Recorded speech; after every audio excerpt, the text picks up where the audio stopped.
Hello guys, in this video I want to show you how you can change your taskbar color in Windows 10.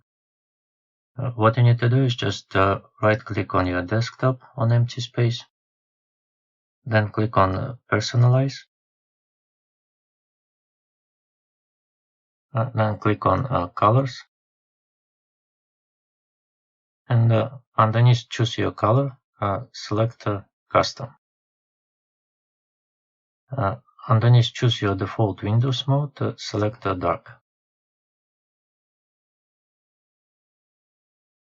Then scroll down and enable Start, Taskbar and Action Center. If you want, you can enable also title bars and window borders.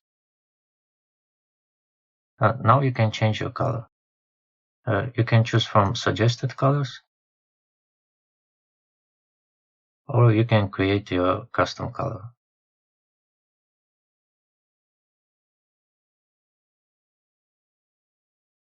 That's how you can change colors in Windows 10 taskbar. Thank you for watching.